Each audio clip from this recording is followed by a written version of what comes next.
Hi అందరికీ. Welcome to our channel. ఈరోజు మేము లంచ్‌లోకి చామగడ్డ పులుసు ప్రిపేర్ చేస్తున్నాము. ఈ చామగడ్డ పులుసు కోసము చామగడ్డల్ని కడిగేసి, ఉడకబెట్టేసి పక్కన పెట్టుకోవాలి. ఆ తర్వాత ఉల్లిపాయలు, పచ్చిమిర్చి, కొత్తిమీర కడిగేసి పక్కన పెట్టుకోవాలి. ఆ తరువాత చింతపండు రసం కూడా పెట్టుకోవాలి. ఇలా చామగడ్డలు ఉడకబెట్టినటువంటి పొట్టు తీసేసి ఒక గిన్నెలో పెట్టుకోవాలి. ఆ తర్వాత ఉల్లిపాయ, పచ్చిమిర్చి, కొత్తిమీర కట్ చేసి పక్కన పెట్టుకోవాలి. ఆ తర్వాత పులుసులోకి ఉప్పు, కారం, పసుపు, అల్లం వెల్లిగడ్డ పేస్ట్ రెడీగా పెట్టుకోవాలి.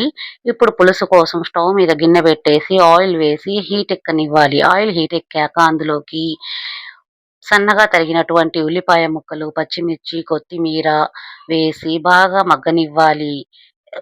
ఉల్లిపాయ ముక్కలు గోల్డెన్ బ్రౌన్ కలర్‌లోకి వచ్చేదాకా మగ్గనివ్వాలి. ఆ తర్వాత అల్లం వెల్లిగడ్డ ముద్ద వేసి పచ్చి వాసన వచ్చేదాకా వేయించాలి. ఆ తర్వాత చామగడ్డ ముక్కలు వేసి బాగా మగ్గనివ్వాలి. ఇప్పుడు చామగడ్డ ముక్కలు వేశాక అందులోకి పసుపు, కారం, రుచికి తగినటువంటి ఉప్పు వేసి, చింతపండు రసం వేసి బాగా కలపాలి.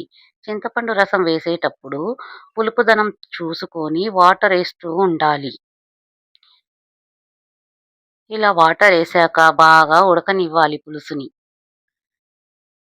నూనె తొట్టి వచ్చేదాకా ఉడకనివ్వాలి. ఆ తరువాత నూనె తొట్టి వచ్చాక దించేయాలి. ఇప్పుడు ఎంతో రుచికరమైనటువంటి చామగడ్డ పులుసు తినడానికి రెడీ. మీకు కూడా నచ్చితే ఓసారి ట్రై చేయండి. ఈ పులుసు మటన్ కర్రీ కన్నా చాలా బావుంటుంది. థాంక్స్ అండి.